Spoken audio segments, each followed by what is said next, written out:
We've all been there. You're casually strolling down a hallway or sidewalk when suddenly, for no apparent reason, you forget how to walk and go plummeting toward the ground.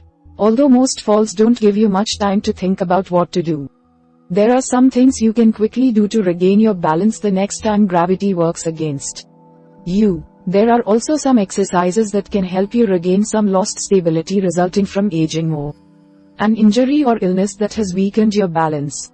Learn how to prevent accidental falls while saving yourself some pain and a bruised ego in the process. So, we are going to watch about the how to quickly regain your balance.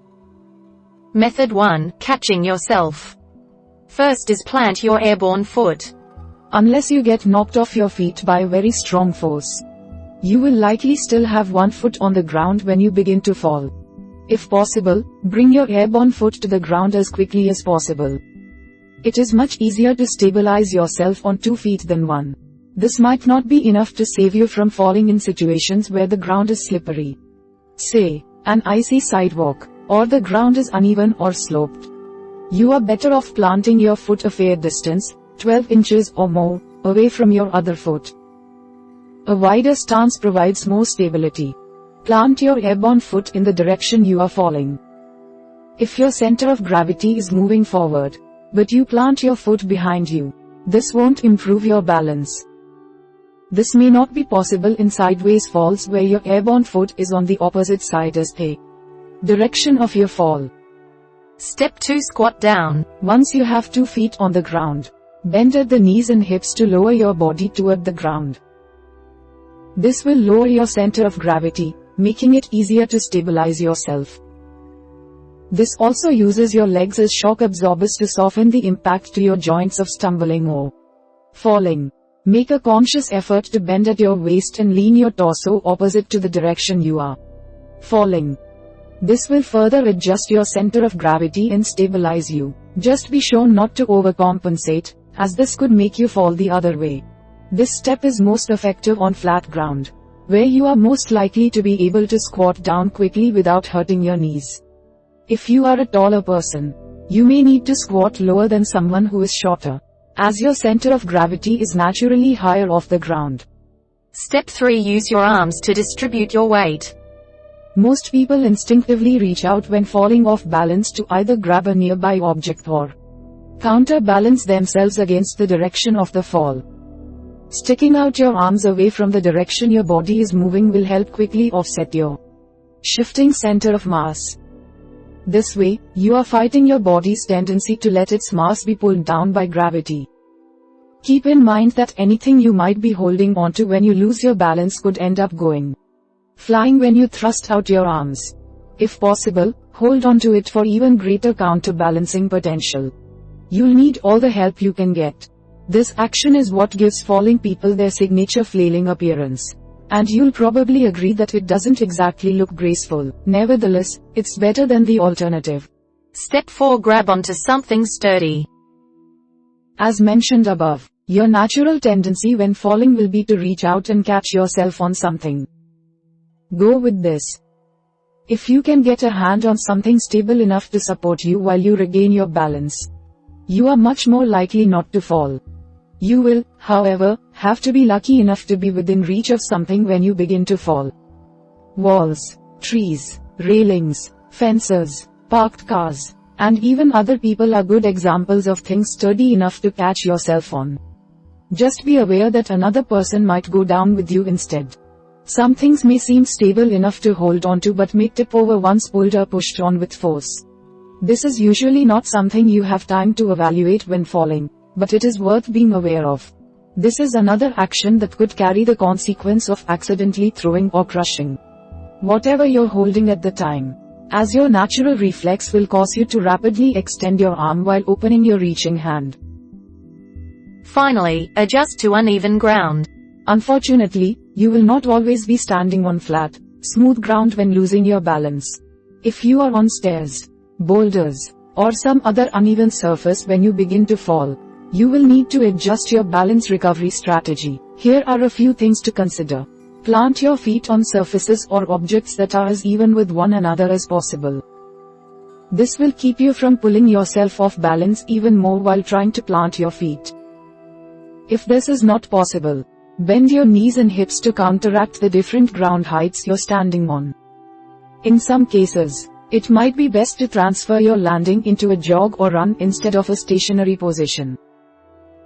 This is likely to be a good option if you lose your balance while on unstable ground, like a rocky hillside, or when your body is already moving with some momentum. If you are slowly losing your balance, evaluate whether your landing will be more stable or safer by jumping as you fall. This way you can have a little extra time to reset your center of mass and land on 2 feet in a more or less vertical position. This is also useful in the event that you are near flat ground but not standing on it when you begin to fall. Method 2. Preventing falls. First is wear appropriate shoes.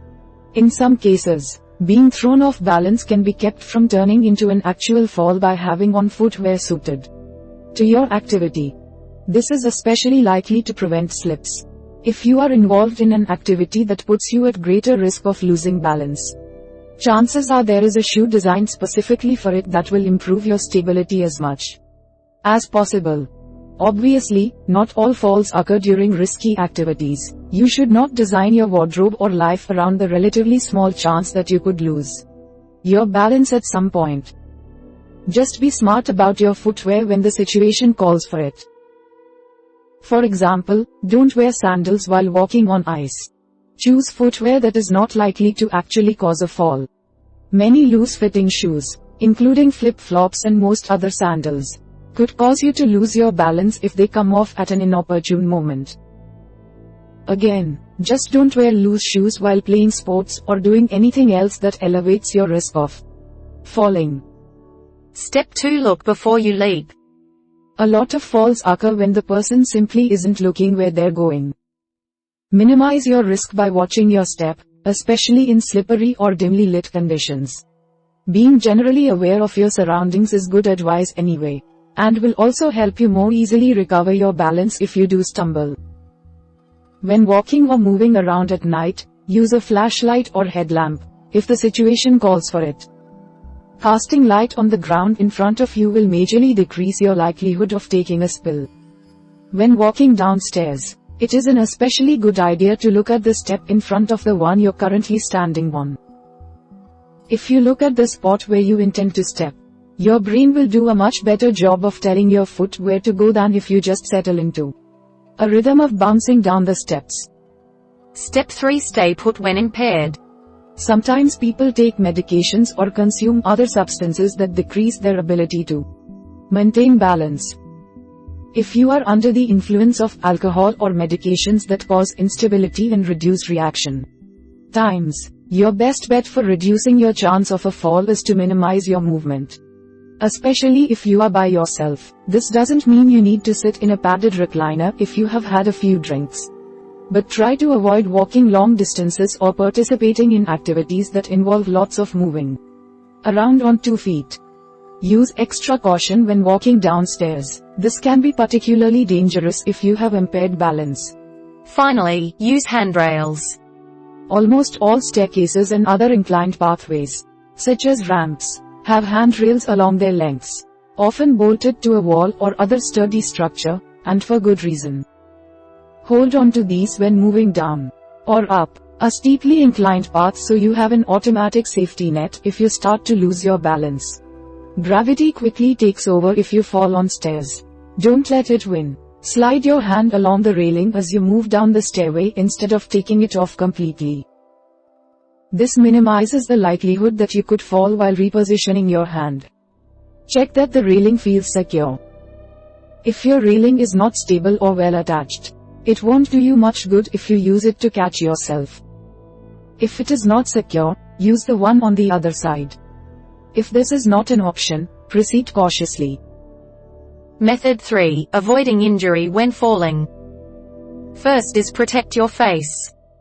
If you do fall all the way to the ground, protect your face and head above all else by covering them with your hands, arms. You should do this even if it means you could sustain an injury to another body part in the process. Head injuries can be very dangerous or fatal, so keep your head off the ground and away from any other hard, immobile objects. When falling forward, bring your hands in front of your face. This can serve the dual purpose of helping you catch yourself and protecting your face at the same time. When falling backward, put your hands behind your head and bend at the waist. This is the best way to keep your head off the ground and cushion the impact if you do make contact. Step 2. Consider your limits. In some cases, moving quickly to avoid falling could be almost as likely to cause injury as the fall itself. This is often the case for elderly people or those with pre-existing injuries. If you are likely to throw out your back by contorting to maintain your balance, there's a chance you're better off taking the fall and walking away with some minor scrapes and bruises instead. Much of your movement while losing balance is a reflex to the situation. As such, you might not be able to avoid a quick body adjustment, even if you are trying to avoid it. If you do have to allow yourself to fall to avoid a potentially more serious injury, try to land in a way that avoids sensitive areas or older injuries. For example, if you have a torn knee ligament that isn't quite healed, you might not want to plant that foot and should avoid hitting the ground with that knee by turning your injured body part away from the ground as you fall. Step 3. Use your arms as shock absorbers. If you fall forward to the ground, allow your arms to compress somewhat once your hands or forearms make contact. Think of this as doing a reverse push-up, where you are applying resistance to your arms but allowing them to flex to absorb the impact. This can help prevent arm bone fractures and will generally soften your landing. Anytime you catch yourself with your hands or arms during a fall, there is a chance you could break a bone in your arm, hand, or wrist. While this is a risk nobody wants to take, it very well could be your best option to avoid more serious injury. Your risk of breaking a bone is higher if you brace your fall at an awkward angle, such as behind you while falling backward. This is because your arms are not suited to hard impacts while extended behind you, and your joints don't easily bend while in that position. The stronger you are in your upper body, the more effective this technique will be in helping you keep from being hurt in a fall. Finally, roll with it.